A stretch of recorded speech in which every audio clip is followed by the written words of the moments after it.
So people just out for a bit of casual fishing for a couple of hours on the river.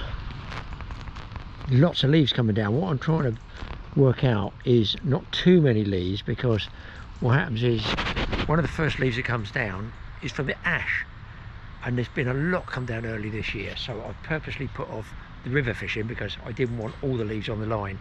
No chance of quiver tipping or ledgering, because you're going to get false bites from the leaves all the time. So I've come float fishing. I've got to find some pools. The river's been up and it's dropping, so I might have got it right. It's only going to be like small perch, might be the odd dace roach. I'm only on worms, just garden worms. I do have a secret worm I'm going to be trying if I find the right swim though. So what they say is, the olden times saying is, when the leaves come down, if ash comes before oak, we're in for a soak, and if oak comes before ash, we're in for a splash. Well, the ash has definitely got dieback. Everybody knows, I've heard of it, the ash dieback, but the leaves this year just fell off the trees, so I figure it's going to be now, and then we get some rain late through the winter and it's going to flood. I don't know. It all sort of looks good. There's some strange sort of water spider things down there in the sunlight, just in a tiny bit of sunlight. I'm going to drop down the back of here. Any little slack I'm going to go for. Right, let's get started. So these are just regular earthworms I've dug up. Got some grass in there, some moss to keep them damp. They've been in the fridge for what, 2 or 3 days. I've already been fishing on the still water with them, so rather than throw them away after I've done all the exercise digging them up, I thought I'll bring them out and give them a special treat and a little workout going down the river. Float is, I'll show you, sort of bodied stick stem one, like a bodied avon, takes 3 BB, size I think a 12 hook. And put Mr. Worm on. If we could catch a few perch, or indeed anything, I'll be happy. The worms might be a tad big, but I won't turn my nose up at a big perch.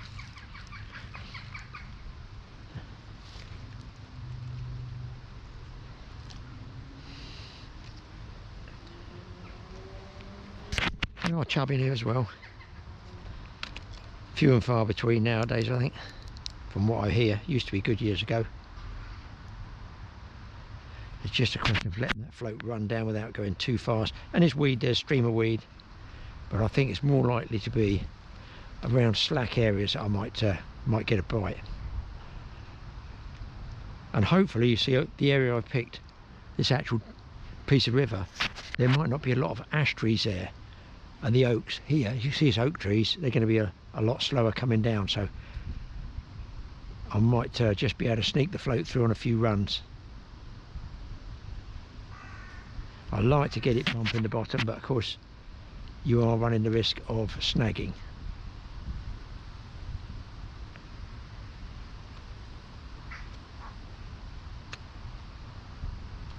The thing is with float fishing, you're covering quite a bit of ground.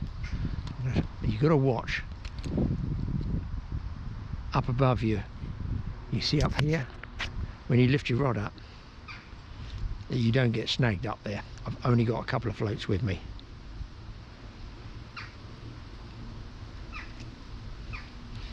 Basically just going to go a couple of runs through and then move. Yeah, I'm on the bottom there. A couple of runs and that's it. Probably a deeper hole, slightly deeper hole would be more beneficial, with a bit of a chance. I've never done a lot of good down the bottom of the river here, but generally further up I have had a few fish out. That looked like a bite then. 100% that looked like a bite. It might be the worm's too big. I might have to use a half a worm. Now see what I mean about that was a bite? That's all that's left. It's had the worm off. So I'm going to send this little section down. I wonder what that was. It definitely was a bite.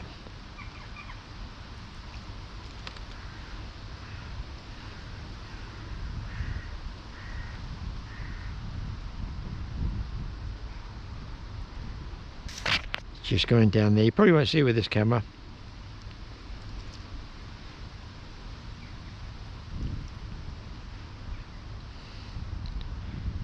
Well, I'll get back to you folks if I do get a fish. Probably going to be small perch.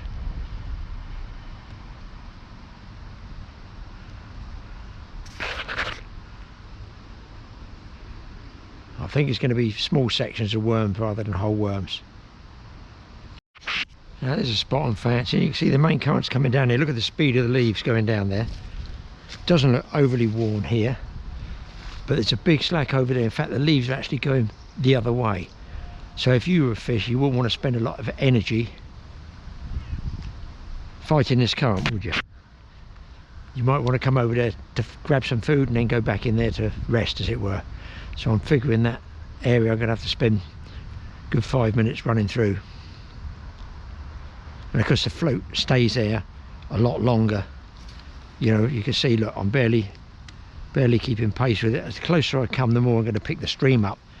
And very often the fish are on the crease, on the edge of it, between the fast and the slack. I'm not getting any little dippy bites, which would be minnows, so that's sort of good.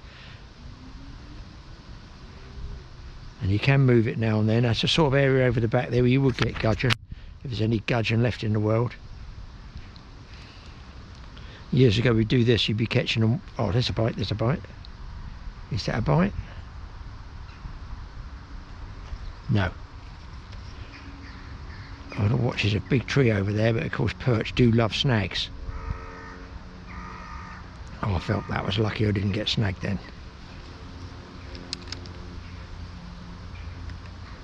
See, the float's been picked up by the current there, but I will let it run down there because along that edge there could be a chub. Now I think the speed is too much. Right, I'll get back to you if I get any more action, or any action indeed at all. I'm getting bites over the back there, but look, here's a sort of giveaway. Homemade rod rest. Well, a stick, which tells me it's probably been hammered by the, I must have it on a barbecue, people.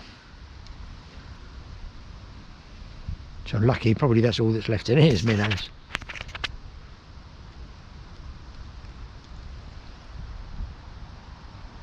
Yeah, I can feel them tapping away through the float. I've got the line over my finger so I can feel them tapping. Well, we might get lucky. There might be a perch big enough to take the worm. I feel that might be minnows because they're bobbing the float under and just letting it come back up again. Or it could indeed be gudgeon. Not gudgeon, people. I'm actually on a decent fish. What is that? A little chub, I'm going to say. Well, that's a turn up for the books. Is that a dace or a chub? There we go. A little chub there. Well, it's a start. Crikey, I'm on again. Oh, this time it is a perch.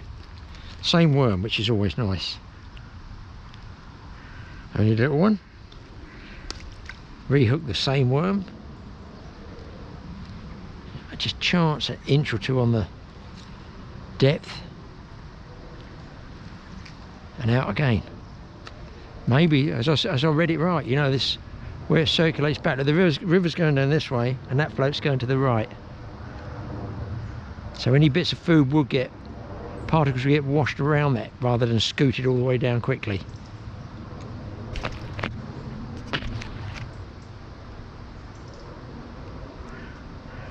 There's a tap, one little tap. I might want a little bit bigger worm. And there's a leaf on the line, you see, so I can't mend the line to the float because the leaf is right up against the float, so I just let it all go down.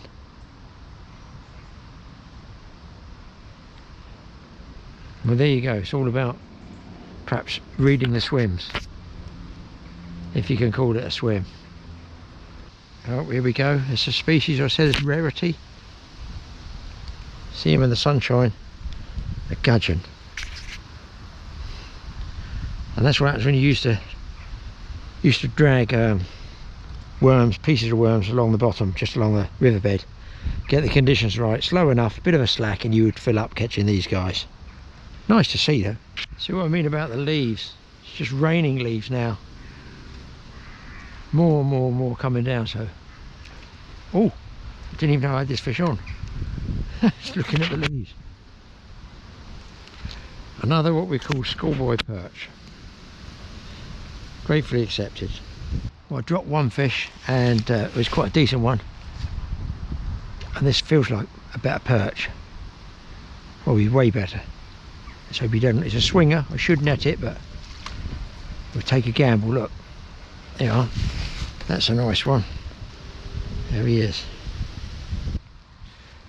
More, if I look away I get a bite, more and more. There's loads of leaves to come down. There's just a little gap, and if you get a windy day obviously you're going to have more leaves in the water to contend with. It was about, just about down there I got that fish, another 6 feet further down. I just bumped him off, but he gave a couple of good kicks, so I don't know if it's a bigger perch or chub.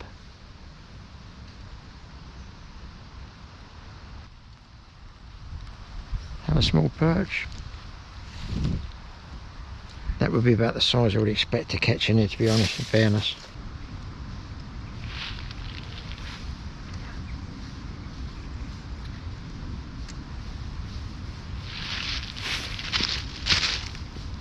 And they still keep coming.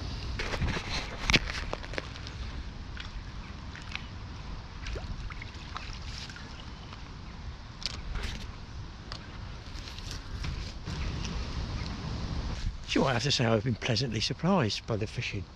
Holy cow, what's that thing? That is the biggest dog I've seen for a long time, people. Phew, that made me jump. I know I've got polarising glasses, but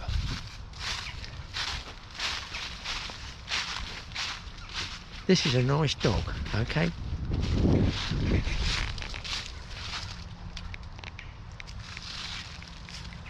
The size of him. Is it a sheep that's been sheared? I feel like I'm up in Argentina or somewhere like that. Not quite, Graeme, no. Sewage farms over there. Wow, well, do you know what? I barely want to move swims. I've got to, I think. You know, you see we caught fish there. Let's have a look further up, guys. You can't beat a bit of exploring, but unfortunately it's going to be a limited film because I haven't bought a spare battery, and in the colder weather the batteries, as most people know, don't last too long. Straight ones, I'm going, all the straight bits which could have dace or roach in them, I'm going past. I'm looking for slacks, bends, overhanging trees, anything that changes that pace of fast water. They say it's been really bad for blackberries this year. We were told, there were some walkers, they said don't pick them after the 29th of September, just so you know, like this, which I have, because apparently there's a fly that lays its eggs in there and they all go to mush, like that. That's what I'm told. It's probably an old wives' tale. I remember bend over here, I've never done any good in it, to be honest. I was going to go, in fact I was beach fishing last night, to be fair, it's beach fishing. And I have one small smooth hound. Yeah, I've never done much good in that bend. Obviously other people have worn it out. It seems more worn here. I'm going to try just down here. This is the sort of swim you get something in close. Right, I'll get baited up and we'll have a drop out. Quite fast on the outside. I'm more tempted just be.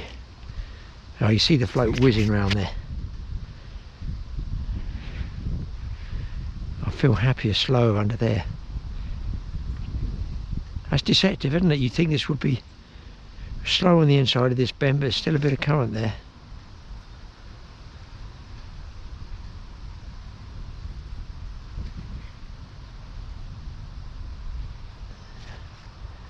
Yeah, weird. I'm right under the tree there, which looks chubby, but also could have snags there. Don't be afraid like we did when we were kids, just go like down in close. Very often that's where you get the gudgeon and the perch. Yeah. Oh, what's that one? Little perch. There you are. Just as I said it. I did not speak with forked tongue.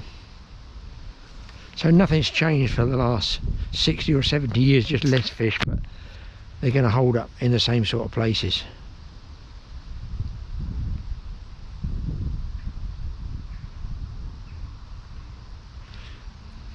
Found another slack under there, and I have to say, pounding the perch.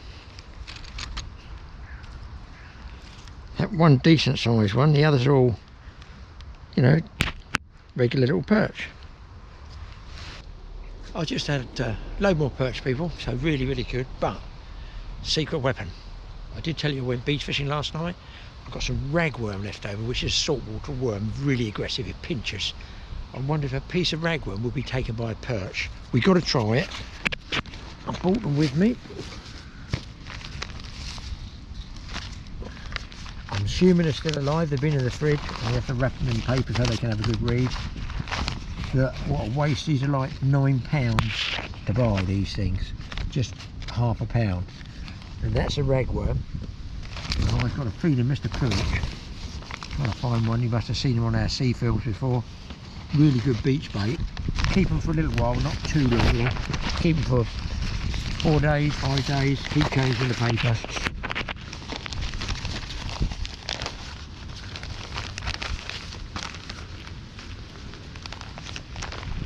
You can tell they're precious and cost money by the way I'm looking after them. So, half a ragworm. I've got the camera in my mouth. What will they make of it?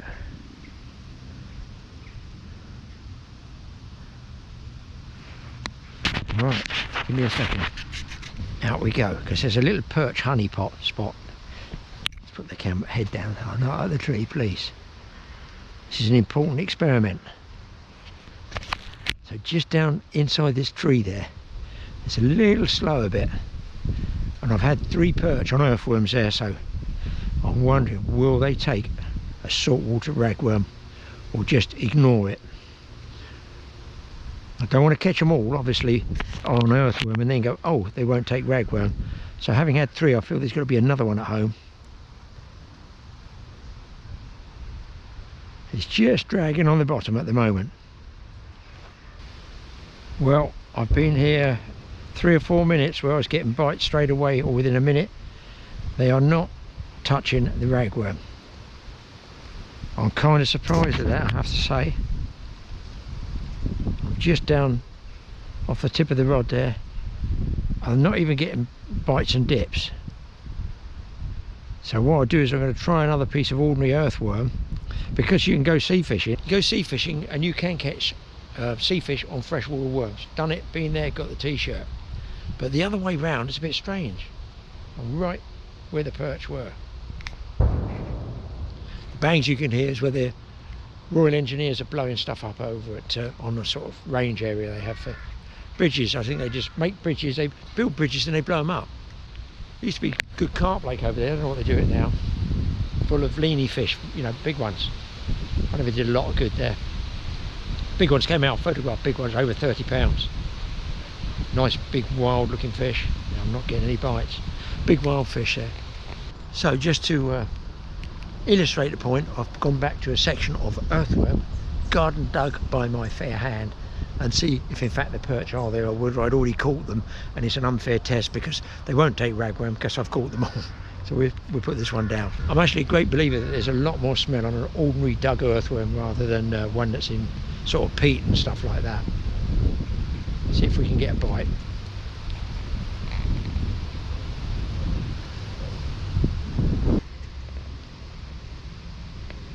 No, I must have caught them all. That's strange, isn't it?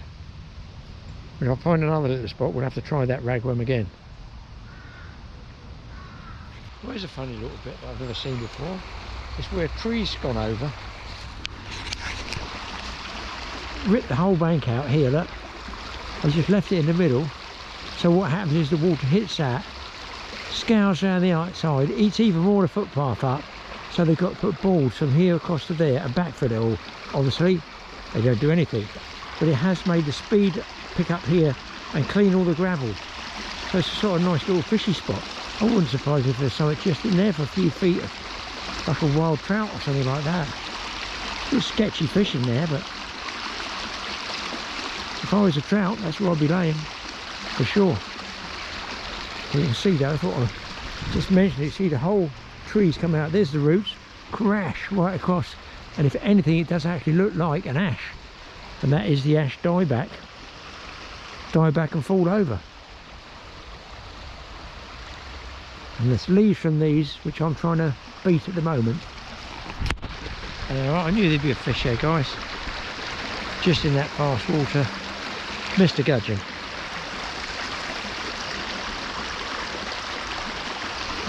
Yeah, let's put him back in that fast water which he so loves.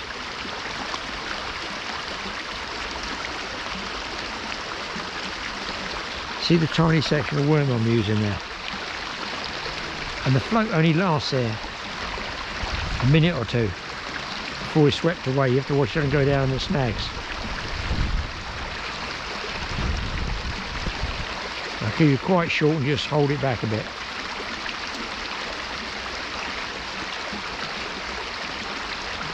It gets to about there, which is about 5 feet, 6 feet, and then I've got to bring it out.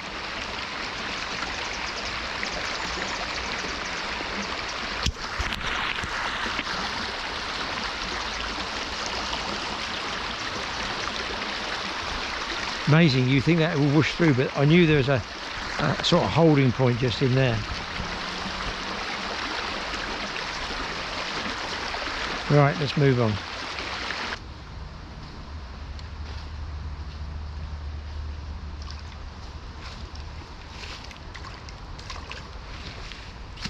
Now this one's a netter, guys. Definitely. A little bit better. If that's a dace, it's a big dace.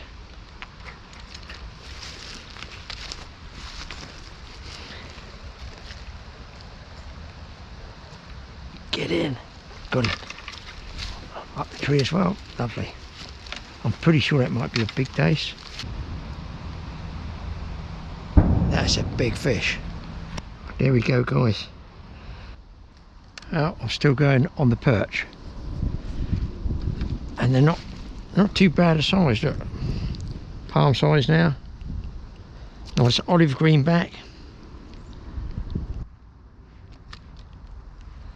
Well, nothing in the fast water, so let's just keep moving. There's quite a decent bend up there, and features and stuff like that, which is and features like trees. That's it, shoot them. Well, I picked a pleasant afternoon, I have to say. Oh, spot there. Nice bend over there. Two little what I call hold-up points here, just across the back there. I have lost a rig up the trees, I cannot deny it, and here comes. Oh, I'm nearly up the tree again. Another small chub. Well, there you go, people. At least we've had a few fish. I've been pleasantly surprised, to be honest, all the different species still in this little stream or small river.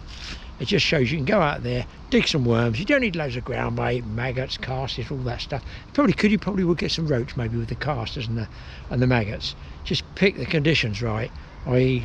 no leaves coming down. So if you wanted, I suppose you could sort of quiver tip in this if you wanted to, but I wouldn't personally. So you'll get full spites all the time.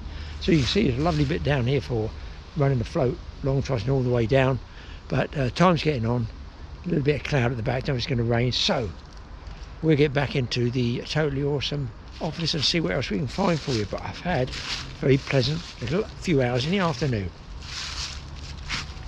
No, I'm not going to pack up yet. There's a couple more holes I want to look at. Well, I must have had another 15 of these perch. So there's no shortage of fish in the river. Just looking for the bigger one.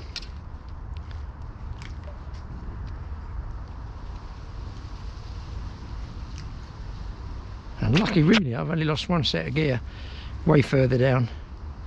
Just going to see off the edge of that crease there if there's anything in there. A little bit extra pace, the perch seem to be in the slacker side. Her float's just getting under the tree and barely see it. I've got no idea what the time is. I'm out of one battery, so I'm down to the second battery, which is only half charged because it was on the beach last night. There's a bite and there's a fish. Well,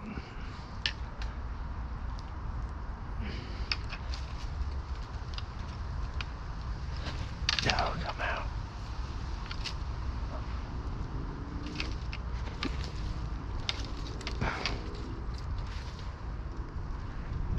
You can't say there's not perch in this river, and that's on tiny bits. I might try on the way back a run through with a full-size worm, or not. That is generally the end of the fishing. Oh no, tell a lie. Do you get that? It catapults back and does 53 turns around the rod rings. I might get lucky. I think I've got lucky. Just see if I can get an angle. I just feel it's so tricky. Just at the back of that, get it swinging, and just get on the edge of that current there. I feel a fish. Kind of surprised I haven't hit a bigger chub, but cannot grumble. Must have in total have had 40 fish, I should think. When we get down here, I can see right under that tree.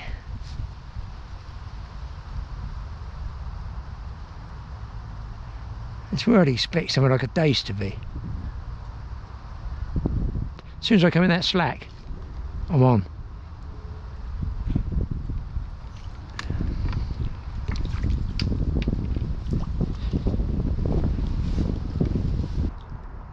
Oh, devil one, small chub.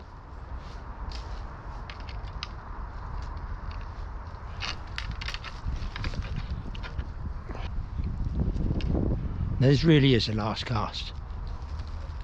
It's not even a cast, is it? Not even a cast. I don't think many people would fish under here.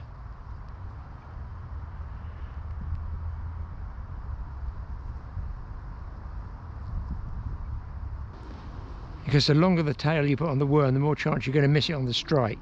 That's why I only leave barely a half inch of, a quarter or half inch of worm showing. You know, just below the hook. On again. No, perch again.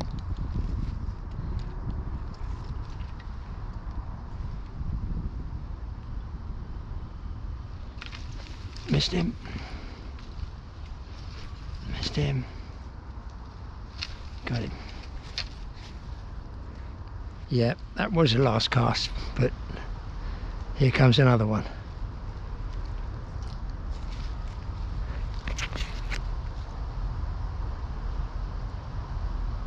Now that's a good run down, just the right pace.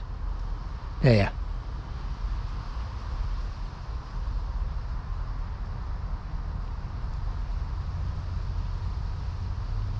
Float's just going down. This is a stick float. It's not going down really as I want it, as a bodied Avon does, and yet they're both 3BB. They both take the same shot, and yet they are in the faster. This is fine in the slow water, the stick float, but in the faster water it just doesn't behave right at all. Oh dear. That's it, game over. Oh, I got the float back. So that's me done, people. So there you go. What a good little session that was. You know, it just shows that you can't write everything off. Some people said, no, it's polluted, it's gone, it's finished, but obviously not. And that was all through digging just some worms like that, just regular garden earthworms. I'm going to save those, going to save the ragworm, and I've got a feeling if I can keep them chilled in the fridge for a day or two, the wind's going down, I might fire off down the coast and do some LRF fishing off one of the piers down there, because I know the small fish are going to eat these earthworms. And don't forget, all I've got is this pouch around me. That's all I'm taking. No big tackle boxes. I'm mobile, roving, moving all the time, hitting different swims, and that's the way I like it.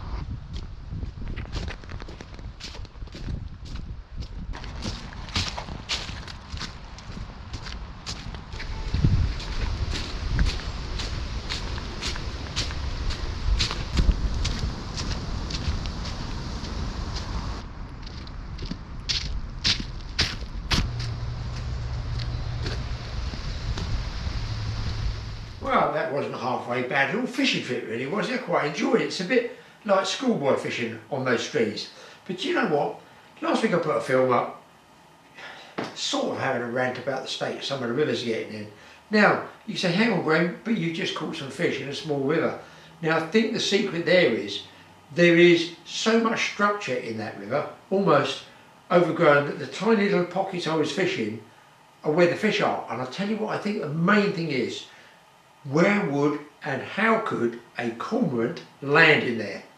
No chance. So I'm figuring that's why those little perch like this are relatively safe, albeit I didn't hook a bigger fish, and of course an otter could have been in there eating all the big fish. Trust me, there used to be some nice chub and pike in there. I've done other films where I've shown that. So what I've been doing is this, scanning off even more old slides. I've got some old black and white ones. Oh my god, they go back 40 plus years, some of them. I thought you guys might like to see them again. It illustrates what the rivers changed from and to now. And if you don't know this with, you know, the pictures, shows loads of different fish that have been caught. But if you don't know this, if you're younger generation, say under 50, you're not going to know what it was like 25 years before you were even born. It was pretty good. Let's take a look at some of these pictures. I'm sure I'll find some there that are of interest to you. Well, I'm not sure how long I'm going to be doing this because it's really time consuming. Going through all my old negatives here, which is almost half of the 20,000 I've got. Trying to find a few black and white pictures. My problem being, guys, is this. It's all very well looking on the light box for colour slides, and I use a jeweller's eyeglass, but the negatives, they're more difficult, way more difficult. And of course what we had years ago when I used to send these off to the various periodicals and that I used to write for, their photographic department generally, because I have my own darkroom in my house, they want a set of contacts run off. What contacts are is you would print that whole sheet like this, you print them all and put them down as contacts, and they come out as little, what we call thumbnails, I guess, in the modern world now, so you can actually see it in black and white positive, not black and white negative. Because black and white negative, black is white and white is black. So it's really tough trying to see the grain, the quality, the focus and all that without having contact prints. I can't do contact prints because I haven't got my darkroom anymore. That was many years ago. So I'm going to do the best I can here. I've actually found a different type of slide mount that takes 35mm 6-track slides, you know, negatives, not slides. The slide one only takes 4 to go. So I'm going to give it a go and see what we can get. These are pictures I haven't seen for 30, 40 years, maybe more. So basically, I take my strip of negatives, taking great care not to keep my thumbprints all over them, sticky jam donut type thumbprints that I've had. Load it up that way. Into the slide scanner it goes. It clicks here, colour negative, black and white negative, colour positive, black and white positive. So the two I used to shoot cameras on, well, stills, is colour positive, which is slide, black and white negative, which I've got now. I go next. It's going to scan those off as it is at the moment. It's going to scan those in there, and then I can work away as per usual, rotate them. Let's see, fingers crossed, if I can get something off of this. Quite exciting really when you haven't seen something for like 30 or 40 years, and even then it was in a dark room. They are in fact there. So I've got to rotate them like this, highlight them. Already done dust removal, reduce grain, and that one you can see, rotate them clockwise or counterclockwise like this. I can then hopefully see what the heck they look like.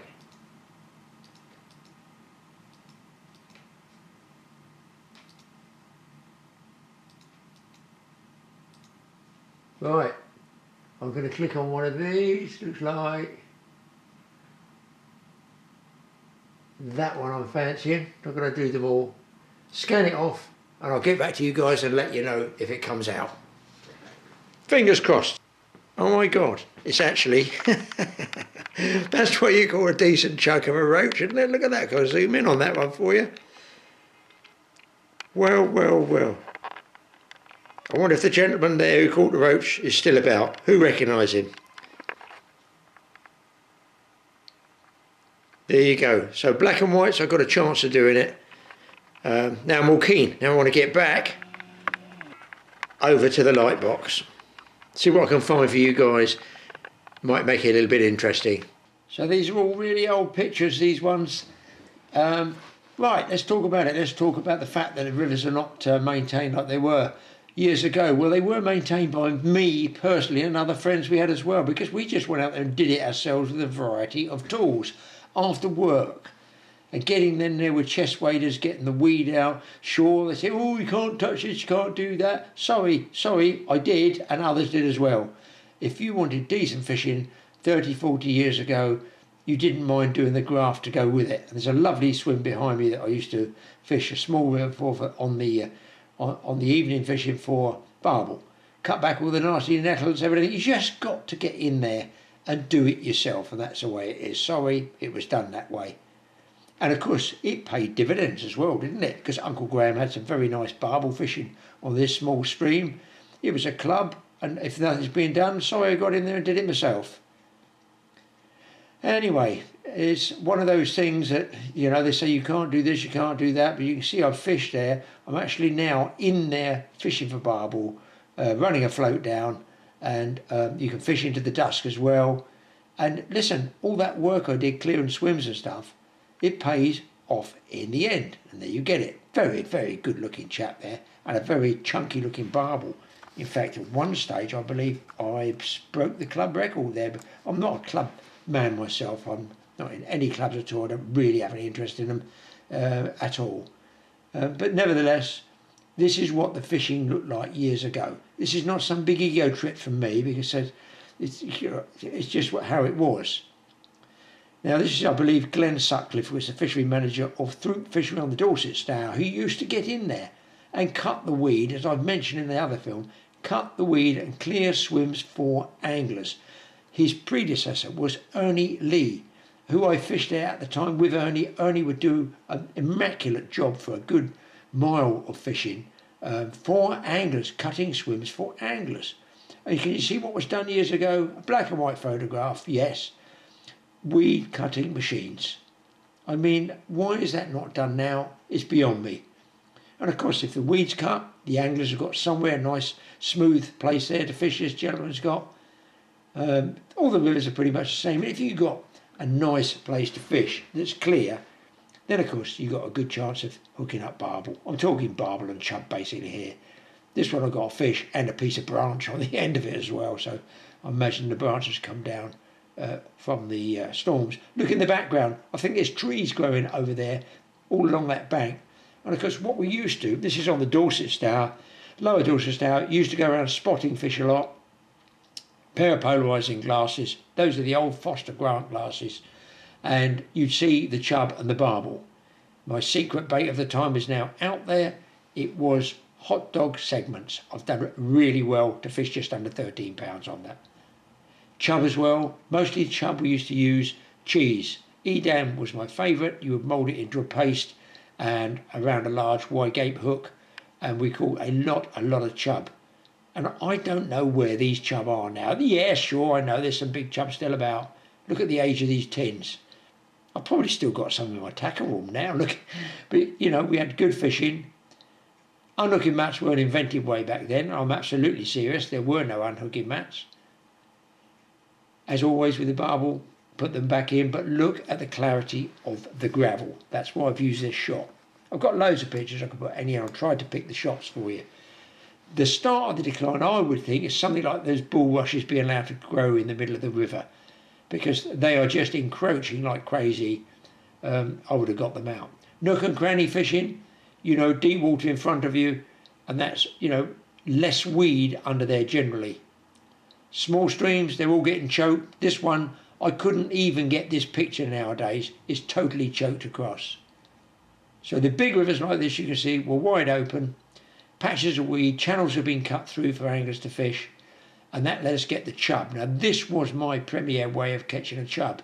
A piece of anchored or rolled cheese, just cheese paste, You'd anchor it, you see the chub, you would watch them come up to the bait. Nothing more exciting than seeing that big white mouth open and close over your bait.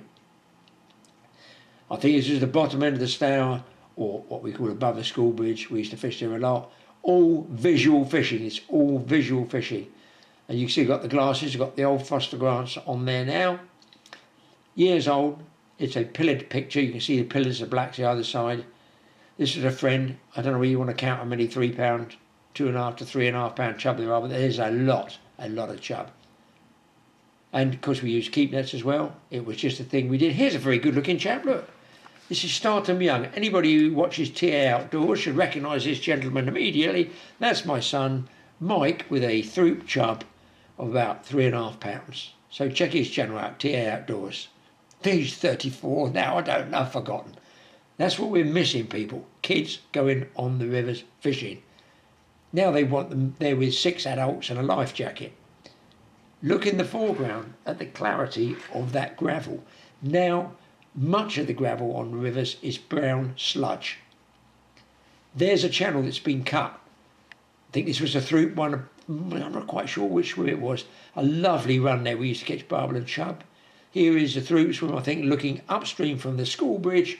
The little gap on the right, which is between the bulrushes there, I used to catch a lot of chub to over 4 pounds there. This is looking downstream. Anglers just fishing away below the bridge there. Wide open, plenty of swims. Look at the gravel. Look at the gravel on this one, guys. It's a black and white ancient photograph. It's beautiful, pure gravel there. Insects in it. Fish could spawn their eggs in it. No crayfish, no otters, possibly some mink around. But that's the way it was then. This is the mill right up the top. If you look in the background, people will probably go, oh my God, is that what it looked like back then? Yeah, it was, yeah. And again, it's looking upstream, I believe, from the school bridge. It's just amazing the changes our river's gone through. God, I can't tell you. 8 years? Probably 8. I mean, they've been deteriorating slowly, but they seem to have been gone into overdrive in the last 4, 5, 6 years. There's an old boy there in camo gear, not so old at the time, but I went through the phase of camo. And look, no unhooking mats there. Don't get in a big, your neck is in a twist about it. It's the way it was. There were a lot of fish there. We had them in the keep net. You got a bucket of water on the grass and the fish went out in it. There's something different you don't see. A rod caught, I think it was on lunch and meat, sea lamprey, which is a parasite. £1.9, I think it was. And of course, mullet way up in the river. Where have they gone? Are they still? I see less and less of them. So what I'm saying is, the small fish like this, I feel, is what's missing from a lot of our rivers, thanks to Mr. Cornwall. Now here's somewhere, the River Kennet, just changed rivers. This young man, Nige, was fishing there, and this was standard. Look at that. That's, I think, all barbel. He went on to catch, I think, 100 pounds of barbel, maggots and feeder, one swim, and there were just barbel everywhere of that size. I'm going to say 3 to 5 pounds average, not the big jumbos. This is a stretch my uncle owned years ago. He had the land on the left. It used to be really, really good dace fishing there. Nothing. Moving off to the Hampshire Haven, Upper Hampshire Haven, City of New Salem. So I'm going, this used to be, I think, somebody told me, a free stretch, was it? Above Salisbury. Because they used to get coach loads of anglers fishing matches that would turn up on the rivers. You just don't see that now. You don't see these coach loads of match anglers that would, 50 anglers turning up for a match. And there's a gentleman. This is above Salisbury town. I believe it was a £2 roach. That's what I believe it was. But spotting barbel used to be great fun. You just don't get to do it now. It's just the deterioration has been really nothing short of catastrophic. So I'm putting these pictures in just to give you an idea. And here's one, River Thames. Pangbourne Weir, I think that one was, I'm not sure. I used to fish there a lot in a boat. That's not me, it's somebody else in a boat. And here, just upstream from there, an absolute monumental catch I had with Nigel, just above Reading, all bream. I don't think we had any chub, just worms, I think it was, worms and red maggots. Huge amount of bream, chuck a bucket of water down on the grass, the fish were on it. So check the stream of weed and the clear gravel behind me. It's just how it was, and it's so sad to see, the superb fishing we had back then. I'm going to say disappear down the toilet pan, but unfortunately what's happening is the rivers have become really the toilet pan. So we got a multitude of things against us, guys, out there. It's all against us. Hopefully we get some more good sessions, sit there in the evening sunlight waiting for a chub or barbel bite. You know, we sort of live in hope, but I don't know whether it's ever going to come back, those rivers. So I hope you enjoyed this. It's just something I thought I'd put together. There's a lot of different pictures in there. It's not some big ego trip. It's just the way it was back then. So I hope you enjoyed those extra clips I put on the end of that little river fishing one. People, let us know in the comments page your experience of your local rivers and streams. I know it's going to be you older guys that come out there because they've got the knowledge, the experience and the memories of what some of their own local rivers look like. We need to know. Hopefully, don't shoot the messenger. I'm just trying to get these things across to you. And of course the people, the Mac Brigade already go, oh my God, there's fish on wet grass. It's just the way it was. You can't go back and change it. It's as it was for everybody years ago. Yes, they use keep nets as well. Keep nets? Oh my God, keep nets. Yeah, we use keep nets. I've still got some stuck out there. I can't think of the last time I've used them. Anyway, if you like those old stuff like that, you've got to let me know in the comments page. I've got sea stuff as well, beach stuff. Oh my God, some old stuff, you know, of different species. Boat stuff. It took me another week of going through all the old black and white slides looking, but I've got those, and that's without even touching my main favourite topic, of which I have lots of big fish, big game fishing. Anyway, thanks for watching this one. Hop over to Mike's channel. Did he look funny? Well, I don't know how old he was then. 7, 8, and he's got a chub about 3 or 4 pounds. Pop over to see Mike on TA Outdoors. He might have something interesting going there. And we'll see you hopefully next week. Hit the subscribe button if you want. Hit the like button. Whatever you fancy. It's all free, folks. We'll see you in the next one.